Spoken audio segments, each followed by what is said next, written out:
दूध, दही, छाछ, मक्खन, घी सब एक ही वंश के हैं, फिर भी सबकी कीमत अलग है, क्योंकि श्रेष्ठता जन्म से नहीं बल्कि अपने कर्म, कला और गुणों से प्राप्त होती है। सब कुछ सीखना ही ज्ञान नहीं है, कुछ बातों को नजरअंदाज करना भी ज्ञान है। तुम बस सब्र करो, भगवान पर भरोसा करो, वो चमत्कार भी होगा जिसका तुम्हें इंतजार है। चिंता मत करो, एक दिन भगवान तुम्हें सारी खोई हुई मुस्कुराहटें लौटा देंगे और फिर तुम पहले की तरह मुस्कुराओगे। विश्वास रखिए, अगर आप किसी के लिए निस्वार्थ कुछ अच्छा करोगे तो कहीं ना कहीं आपके लिए कुछ बहुत अच्छा जरूर हो रहा होगा। लोग कीचड़ उछाले तो परवाह ना करो। इंसान केवल वही दे सकता है जो उसके पास होता है। बिना किसी शिकायत और निंदा के सिर्फ एक दिन बिताकर देखो, शांति और खुशी नहीं ढूंढनी पड़ेगी। लोगों को इस बात से कोई फर्क नहीं पड़ता कि आप खुश हो या नहीं, उन्हें तो बस फर्क इस बात से पड़ता है कि आप उन्हें खुश रखते हो या नहीं। कुछ रास्तों पर अकेले ही चलना पड़ता है, ना दोस्त ना परिवार, बस आप और आपकी हिम्मत। कभी थक कर लोग वैसे ही बन जाते हैं जैसा होने का दुनिया उन पर इल्जाम लगाती है। पागल होना भी जरूरी है। जिंदगी में समझदार लोग कहाँ खुलकर हंसते हैं। हमारे लिए कोई भी व्यक्ति कितना भी सुंदर या आकर्षित क्यों ना हो, लेकिन जीवन में आने के बाद मनुष्य हट जाता है। इसलिए कभी किसी पर मेहनत के बिना लगाई गई आस, इन दोनों का परिणाम धोखा ही होता है। जब तक हमारे पास कुछ धन संपत्ति है, कुछ गुण है, कुछ योग्यता है, तभी तक दुनिया हमारा आदर करती है। जब तक कोई मुंह पर बात ना कहे, यही समझना चाहिए कि उसने कुछ नहीं कहा। परिवर्तन प्रकृति का नियम है। नफरत का कोई अस्तित्व नहीं होता, वह केवल प्रेम की गैर हाजिरी का परिणाम है। त्याग के बिना कुछ भी पाना संभव नहीं है, क्योंकि एक सांस लेने के लिए पहली सांस छोड़नी पड़ती है। रात नहीं होगा तो सुबह का महत्व नहीं होगा। दुख के बादल नहीं आएंगे तो सुख का अनुभव ही नहीं होगा। जिस दिन आपने यह परवाह छोड़ दी कि लोग आपके बारे में क्या सोचते हैं, तो समझो उस दिन से आपने जिंदगी का आनंद लेना शुरू कर दिया है।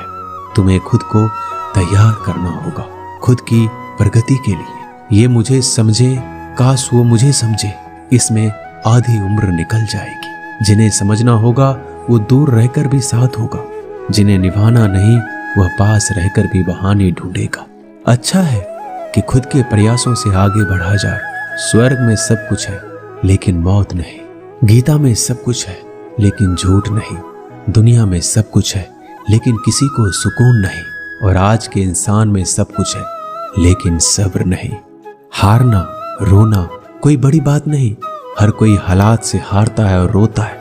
बस कोई हार कर परिस्थिति को कोसता है और कोई उस विकट परिस्थिति से गुजर कर हंसता है, उभरता है। जब कोई समझे ही ना तो उसे समझाने की जरूरत ही क्या। जब कोई माने ही ना तो उसे बताने की जरूरत ही क्या। जिन रिश्तों में एक दूसरे की भावनाओं की कदर ना हो, उन रिश्तों को जबरदस्ती खींचने की मुझे रूप बदलना है। महात्मा जी ने कहा, दिक्कत क्या है? वो कौवा अपना दुख बताने लगा कि मैं काले रंग का हूँ। काले रंग से मुझे घिन आने लगी है। लोग मुझे देखते ही उड़ा देते हैं, अपनी नजरों के सामने रखना पसंद नहीं करते।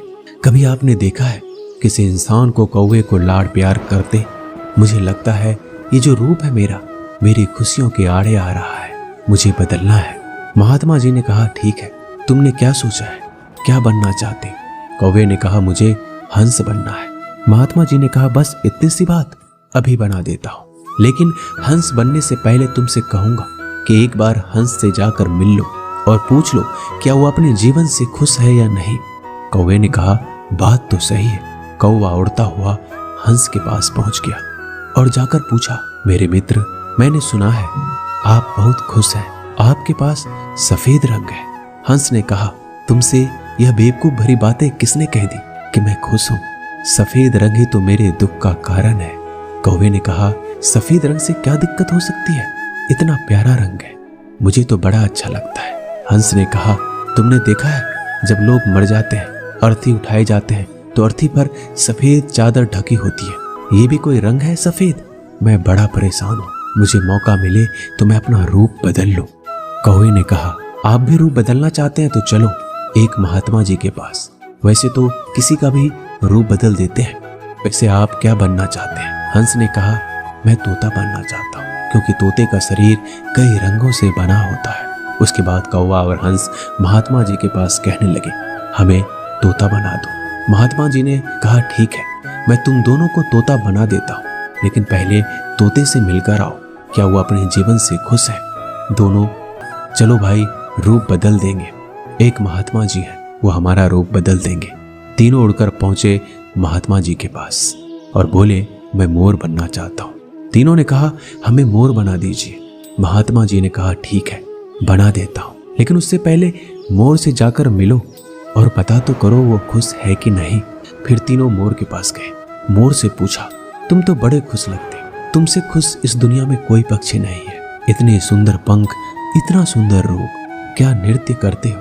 मोर ने कहा, भाई यही तो दिक्कत है, यही तो परेशानी है। तुम्हें एक आवाज सुनाई दे रही है? तीनों ने कहा, हाँ सुनाई तो दे रही है, ऐसा लग रहा है कोई इंसान हमारी तरफ आ रहा है। मोर ने कहा, यहाँ खतरा है, उड़ जाओ। ये तीनों उड़ गए और मोर वहीं रह गया। एक तीर आया और मोर को लग गया। मोर छटपटाने लगा और तीनों से कहने लगा, सुन लो, जैसे हाल में हो उसी हाल में खुश रहो। मैं इतना सुंदर हूँ, इसलिए तो मेरा शिकार कर लिया जा रहा है। मेरे पंख ले जाकर शिकारी बेच देगा। मोर मरते मरते कहा, सुनो कौवा, इस दुनिया में सबसे खुश अगर है तो वो है तुम। कौवे ने कहा, कैसे? मोर ने कहा, तुमने सुना है कभी कोई इंसान कौवे को खा रहा हो?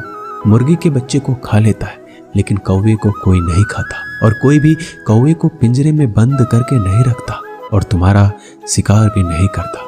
तुम बहुत सुरक्षित हो, तुमसे किसी का कोई मतलब नहीं, तो अपने हाल में खुश रहो। लेकिन दिक्कत यह है कि तुम दूसरों से तुलना करने लगते हो और दुखी हो जाते हो। ये कहानी इन पक्षियों की नहीं, हमारी है। हम जिस हाल में हैं, हमें खुश रहना सीख लेना चाहिए।